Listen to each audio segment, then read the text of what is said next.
Hi, ഞാൻ doctor പ്രിയ QNB health കെയറിലെ homeopathic ഫിസിഷ്യനാണ്. നമ്മൾ രാത്രി കിടക്കുമ്പോൾ കാലിൽ പെട്ടെന്ന് മസിൽ കോച്ചി പിടിക്കുക, അല്ലെങ്കിൽ ഉളുക്ക് വീഴുക, പെട്ടെന്ന് മസിൽ കയറുക, ഇങ്ങനെ ഒരുപാട് ബുദ്ധിമുട്ടുകൾ നമ്മുടെ ഇടയിൽ പലരെങ്കിലും പ്രായത്തിൽ ഏതെങ്കിലും ഒരു സമയത്തെങ്കിലും അനുഭവിച്ചിട്ടുണ്ടാവും. ഇന്ന് നമുക്ക് ഈ വീഡിയോയിലൂടെ മസിൽ ക്രാംസിനെ പറ്റി അല്ലെങ്കിൽ മസിൽ കോച്ചി പിടുത്തതിനെ പറ്റി നോക്കാം. ഏത് പ്രായത്തിലുള്ളവർക്കും വരാവുന്ന ഒരു കണ്ടീഷനാണ്. അത് ഇന്ന പ്രായം ചെല്ലും തോറും അതിനുള്ള ചാൻസസ് കൂടി വരികയാണ്. കൂടുതലായിട്ടും സ്ത്രീകളിലാണ് പറയുന്നതെങ്കിലും പുരുഷന്മാർക്കും ഇന്ന് ഈ കണ്ടീഷൻ കാണാറുണ്ട്. എന്തുകൊണ്ടാണ് പ്രധാനമായിട്ടും ഈ മസിൽ കോച്ചി പിടുത്തം ഉണ്ടാവുന്നത് നോക്കാം.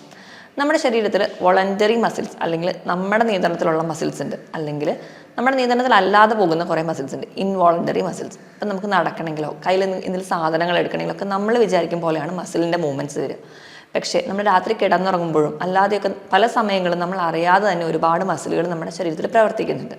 അപ്പോൾ മസിലിൻ്റെ ഒരു മൂവ്മെൻ്റ് എന്ന് പറഞ്ഞു കഴിഞ്ഞാൽ കൺട്രാക്ഷൻ, റിലാക്സേഷൻ, ഈ ഒരു രീതിയിലാണ്. അതായത് ഒന്ന് സങ്കോചിക്കുക, പിന്നെ ഒന്ന് റിലാക്സ് ചെയ്യുക, അങ്ങനെ ഒരു രീതിയിലാണ്. അപ്പോൾ നമ്മൾ ഉറങ്ങുന്ന സമയത്ത് നമ്മുടെ ശരീരത്തിലെ പല മാറ്റങ്ങൾ കൊണ്ടോ അല്ലെങ്കിൽ ചില രോഗങ്ങൾ കൊണ്ടോ നമ്മുടെ കാലിലെ മസിൽസോ അല്ലെങ്കിൽ നമ്മുടെ ശരീരത്തിൽ ഏത് ഭാഗത്തുണ്ടാകുന്ന മസിലുകളും കൺട്രാക്ട് ചെയ്യും. പക്ഷെ തിരിച്ചതിനെ റിലാക്സ് ചെയ്യാൻ പറ്റാത്ത ഒരു കണ്ടീഷനാണ് മസിലിൻ്റെ കോച്ചിപ്പിടുത്തം എന്നറിയപ്പെടുക. ഇങ്ങനെ ഒരു ബുദ്ധിമുട്ട് വരുമ്പോൾ നമുക്ക് രാത്രി തന്നെ ഭയങ്കരമായ വേദന അനുഭവപ്പെടുന്നത് കാണാം.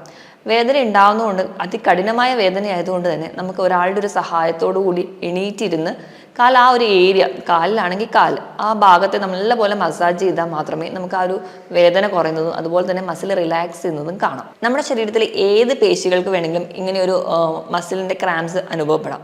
കൂടുതലായിട്ട് നമുക്ക് അനുഭവപ്പെടുന്നത് കാഫ് മസിൽസ്, അതായത് നമ്മുടെ കാലിൻ്റെ വണ്ണ ഭാഗത്തുള്ള മസിലുകളെയാണ് കൂടുതലായിട്ടും ബാധിക്കുക.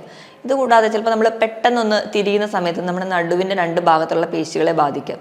ഇതല്ലെങ്കിൽ നമ്മുടെ കാലിൻ്റെ തുടയിലുള്ള മസിലുകളെ ബാധിക്കാം. നമ്മുടെ വയറിന് വരെ ഉളുക്ക് വീഴുന്നതായിട്ട് പറയാം. വയറിൻ്റെ മസിൽസിന് മസിൽ ക്രാംസ് അനുഭവപ്പെടാം. ഇല്ലെങ്കിൽ കാലിൻ്റെ അടിയിൽ അല്ലെങ്കിൽ കാലിൻ്റെ വെണ്ണയിലുള്ള മസിൽസ്, അവിടെയൊക്കെ നമുക്ക് മസിൽ ക്രാംസ് അനുഭവപ്പെടുന്നതായിട്ട് പറയാറുണ്ട്. കൂടുതലായിട്ടും പറയുന്നത് കാഫ് മസിലിന് അല്ലെങ്കിൽ ആ ഒരു ഏരിയനെയാണെന്ന് മാത്രം. കൂടുതലായിട്ട് നമ്മൾ ഏജ് ചെല്ലുന്നതിനനുസരിച്ച് പല വിധമായ കാരണങ്ങൾ കൊണ്ടാണ് മസിൽ ക്രാംസ് ഉണ്ടാകുന്നത്. നമുക്ക് ആദ്യം തന്നെ എന്തുകൊണ്ടൊക്കെയാണ് മസിൽ ക്രാംസ് ഉണ്ടാവുന്നതെന്ന് നോക്കാം.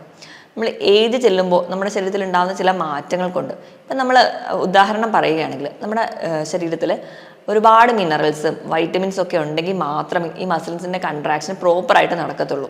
അപ്പോൾ നമ്മൾ വൈറ്റമിൻ ഡി നമ്മുടെ ശരീരത്തിൽ കുറയുകയാണെന്ന് വിചാരിക്കുക. വൈറ്റമിൻ ഡി എന്ന് പറയുന്നത് നമ്മൾ പുറത്ത് നിന്ന് വെയിൽ കൊള്ളുമ്പോൾ, അതായത് രാവിലെ ഒരു 11 മണി മുതൽ ഒരു 2 മണി വരെയുള്ള വെയിൽ കൊള്ളുമ്പോൾ കിട്ടുന്ന ഒരു വൈറ്റമിനാണ്. ഈ ഒരു വൈറ്റമിൻ നമുക്ക് വേണ്ട രീതിയിൽ ശരീരത്തിൽ ഇല്ലെങ്കിൽ നമുക്ക് മസിൽ ക്രാംസ് വരാം.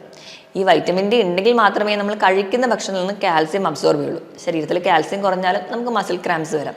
ഇത് കൂടാതെ തന്നെ ഇപ്പം നമ്മൾ നല്ല പോലെ വ്യായാമം ചെയ്യുകയാണ്, അതുപോലെ നല്ല വെയിലത്ത് നിന്നാണ് വ്യായാമം ചെയ്യുന്നതെങ്കിൽ നമുക്ക് ഒരുപാട് വിയർപ്പായിട്ട് പോകുന്നുണ്ടാവും. ഈ വിയർപ്പ് ഇങ്ങനെ പോകുമ്പോൾ നമ്മുടെ ശരീരത്തിൽ നിന്ന് പല ഇലക്ട്രോലൈറ്റ്, പല ലവണങ്ങളും അല്ലെങ്കിൽ പല ധാതുക്കളും നമ്മുടെ ശരീരത്തിൽ നിന്ന് നഷ്ടപ്പെടും. അതുപോലെ തന്നെ ആ ഒരു സമയത്ത് നമ്മൾ വേണ്ട രീതിയിൽ വെള്ളം കൂടി കുടിക്കുന്നില്ലെങ്കിൽ ഈ ഒരു മിനറൽസോ അല്ലെങ്കിൽ ഒരു ഇലക്ട്രോലൈറ്റ് ഇംബാലൻസ് നമ്മുടെ ശരീരത്തിൽ വരും. അതുകൊണ്ട് നമുക്ക് മസിൽ ക്രാംസ് വരാം.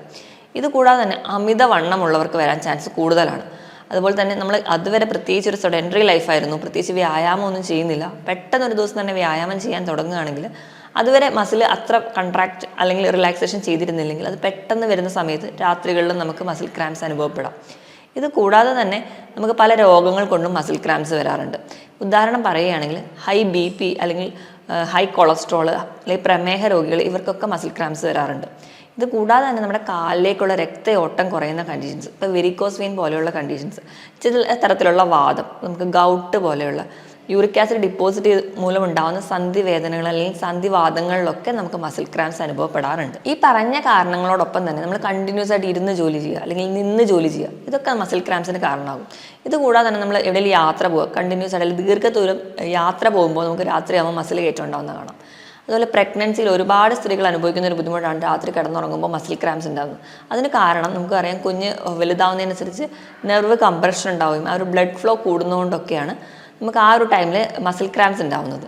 ഇതുകൂടാതെ പ്രീ മെൻസ്ട്രൽ സിൻഡ്രോം അല്ലെങ്കിൽ ആ ഒരു ടൈമിൽ നമുക്ക് ഒരുപാട് പേർക്ക് വയറിൽ മസിൽ ക്രാംസ് അനുഭവപ്പെടാം. അതുപോലെ തന്നെ കാലിലൊക്കെ ആ ഒരു ഹോർമോണൽ ചേഞ്ച് കൊണ്ട് മസിൽ ക്രാംസ് അനുഭവപ്പെടുന്ന ഒരുപാട് പേരുണ്ട്. ഇത് കൂടാതെ തന്നെ നമുക്ക് പറയാൻ പറ്റുന്ന വേറൊരു കണ്ടീഷൻസ് എന്ന് പറഞ്ഞാൽ, നമുക്ക് പ്രമേഹം അല്ലെങ്കിൽ BP ഉയർന്നു നിൽക്കുന്നവരാണെങ്കിൽ, അല്ലെങ്കിൽ തൈറോയിഡിൻ്റെ രോഗങ്ങൾ, വൃക്ക രോഗങ്ങൾ, ലിവർ സംബന്ധമായ രോഗങ്ങൾ, അങ്ങനെ നമ്മുടെ ശരീരത്തിലെ എല്ലാ ഹോർമോണൽ ഇംബാലൻസും ഇന്ന് മസിൽ ക്രാംസ് ഉണ്ടാവാൻ കാരണമാവുന്നുണ്ട്. ഇതോടൊപ്പം തന്നെ നമ്മുടെ പേശികൾക്ക് അല്ലെങ്കിൽ ഞരമ്പുകൾക്ക് എന്തെങ്കിലും രോഗം ബാധിച്ചു കഴിഞ്ഞാൽ കൃത്യമായിട്ട് രക്തയോട്ടം നമ്മുടെ കാലിലേക്ക് വന്നിട്ടില്ലെങ്കിൽ, ത്രോംബോഫ്ലിബൈറ്റിസ് പോലെയുള്ള കണ്ടീഷൻസ് ഉള്ളവർക്ക് അല്ലെങ്കിൽ വെരിക്കോസ് വെയിൻ പോലെയുള്ള കണ്ടീഷൻസ് ഉണ്ടാവും, അവർക്ക് ഏറ്റവും പ്രധാനമായിട്ടും അവർ ക്ലിനിക്കിൽ പറയുന്നതെന്ന് പറഞ്ഞു കഴിഞ്ഞാൽ രാത്രി കിടക്കുമ്പോൾ കാല് കഴപ്പ് അല്ലെങ്കിൽ മസിൽ ക്രാംസ് ഉണ്ടാവുക എന്നുള്ളത്. ഇത് കൂടാതെ തന്നെ നമ്മുടെ ചില ശീലങ്ങൾ, മദ്യപാനം, പുകവലി പോലെയുള്ള ശീലങ്ങൾ, മദ്യപിക്കുന്നതിൻ്റെ ഒരു ഭാഗമായിട്ട് നമ്മുടെ ശരീരത്തിൽ നിന്ന് ഒരുപാട് വാട്ടർ ലോസ് വരുന്നുണ്ട്. അതിൻ്റെ ഭാഗമായിട്ട് നമുക്ക് വേണ്ട ഇലക്ട്രോലൈറ്റ് ഇംബാലൻസ് വരുന്നുണ്ട്.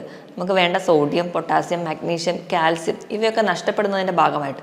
അതുപോലെ തന്നെ കാൽസ്യത്തിൻ്റെ അളവ് കൂടുകയാണെങ്കിലും മസിൽ കൺട്രാക്ഷനും അല്ലെങ്കിൽ റിലാക്സേഷനും കൂടുതലായിട്ട് വരുന്നത് കാണാം. അത് ഭാഗമായിട്ടും നമുക്കിന്ന് മസിൽ ക്രാംസ് ഉണ്ടാകുന്നുണ്ട്. ഇതൊക്കെയാണ് പ്രധാനമായിട്ടും മസിൽ ക്രാംസ് ഉണ്ടാകാനുള്ള കാരണം. ഇനിയിപ്പോൾ നമുക്ക് ആർക്കെങ്കിലും അല്ലെങ്കിൽ നമ്മുടെ വീട്ടിലോ അല്ലെങ്കിൽ നമ്മൾക്ക് തന്നെ ഒരു മസിൽ ക്രാംസ് ഉണ്ടെങ്കിൽ നമ്മൾ എങ്ങനെ അതിനെ മാനേജ് ചെയ്യും? മസിൽ ക്രാംസ് ഉണ്ടാകുമ്പോൾ നമ്മൾ ഏറ്റവും ആദ്യം ശ്രദ്ധിക്കണമെന്ന് വെച്ചാൽ നമ്മൾ ഒരുപാട് ടെൻഷൻ അടിക്കരുത്, അല്ലെങ്കിൽ അയ്യോ ഭയങ്കര ബഹളം ഉണ്ടാക്കാതെ ഒന്ന് റിലാക്സ് ചെയ്തിരിക്കാൻ വേണ്ടി ശ്രദ്ധിക്കുക. അങ്ങനെ റിലാക്സ് ചെയ്തിരുന്നിട്ട് നമ്മൾ കാല് പതുക്കെ മസാജ് ചെയ്താൽ തന്നെ ഒരു പരിധി വരെ നമുക്ക് ആ ഒരു കൺട്രാക്ഷൻ റിലാക്സേഷൻ്റെ ആ ഒരു പ്രോസസ്സ് നമുക്ക് തന്നെ കൺട്രോൾ ചെയ്യാൻ പറ്റും. മസിൽ പെട്ടെന്ന് റിലാക്സ് ചെയ്യുന്നതായിട്ട് കാണാം.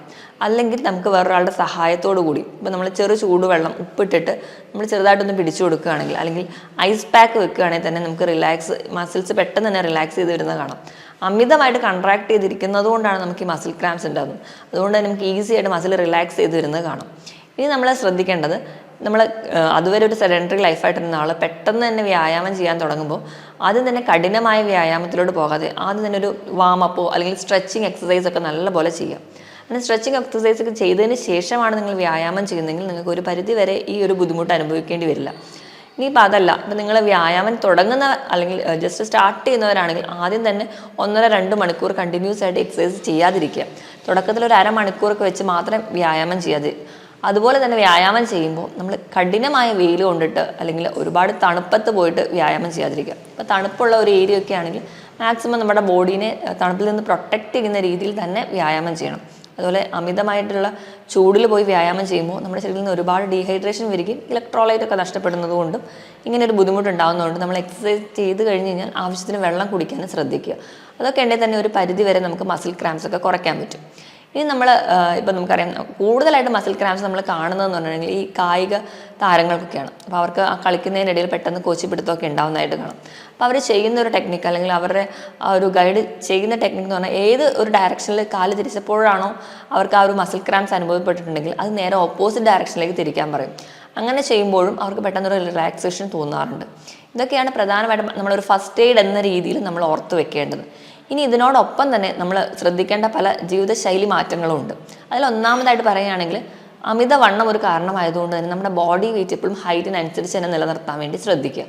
ഇങ്ങനെയെങ്കിൽ മാത്രം നമുക്ക് ഈ ഒരു കണ്ടീഷനിൽ നിന്ന് മാറ്റാൻ പറ്റും. അതല്ല, നമ്മൾ നല്ലപോലെ വെള്ളം കുടിക്കുക. നമ്മുടെ ശരീരഭാരത്തിനനുസരിച്ച് തന്നെ വെള്ളം കുടിക്കുക. 25 കിലോയ്ക്ക് 1 ലിറ്റർ എന്ന കണക്കെ നമ്മൾ നല്ലപോലെ വെള്ളം കുടിക്കാൻ വേണ്ടി ശ്രദ്ധിക്കുക. പിന്നെ നമ്മൾ ഭക്ഷണം കഴിക്കുമ്പോൾ അതിൽ നല്ല രീതിയിൽ നമ്മൾ പ്രോട്ടീൻ കഴിക്കുന്നു, കാർബോഹൈഡ്രേറ്റ് കഴിക്കുന്നു എന്നുള്ളതല്ല, നമ്മൾ നല്ല രീതിയിൽ മിനറൽസ് കഴിക്കുക. മിനറൽസ് നമ്മുടെ ശരീരത്തിന് ആവശ്യമുണ്ട്, അതിന് കിട്ടുന്നുണ്ടെങ്കിൽ തന്നെ ഒരു പരിധി വരെ നമുക്ക് ഈ ഒരു ബുദ്ധിമുട്ട് മാറ്റാൻ പറ്റും. പിന്നെ മദ്യപാനം, പുകവലി പോലെയുള്ള ശീലമുള്ളവരാണെങ്കിൽ മദ്യപാനത്തിൻ്റെ ഒരു ദോഷഫലം എന്ന് പറഞ്ഞിട്ടുണ്ടെങ്കിൽ നമുക്ക് ശരീരത്തിന് ഒരുപാട് വെള്ളം നഷ്ടപ്പെടുകയാണ്. അതിനോടൊപ്പം തന്നെ നമുക്ക് ഇലക്ട്രോലൈറ്റ് നഷ്ടപ്പെടുകയാണ്. രണ്ടാമത് പുകവലിയാണെങ്കിൽ നമുക്ക് പുകവലിയുടെ മൂലം തന്നെ നമ്മുടെ രക്തക്കൊഴലുകളൊക്കെ ബാധിക്കാറുണ്ട്. അങ്ങനെ ബാധിക്കുന്നതിൻ്റെ ഭാഗമായിട്ട് നമുക്ക് വേണ്ട രീതിയിലുള്ള ഒരു രക്തം നമ്മുടെ അവയവങ്ങൾക്ക് അല്ലെങ്കിൽ നമ്മുടെ മസിൽസിന് സപ്ലൈ ചെയ്യാൻ പറ്റാതെ വരികയും കൃത്യമായിട്ട് അവർക്കൊരു ഓക്സിജനോ അല്ലെങ്കിൽ ഗ്ലൂക്കോസോ കിട്ടാതെ വരും. അതിൻ്റെ ഭാഗമായിട്ട് മസിൽ ക്രാംസ് ഉണ്ടാവും.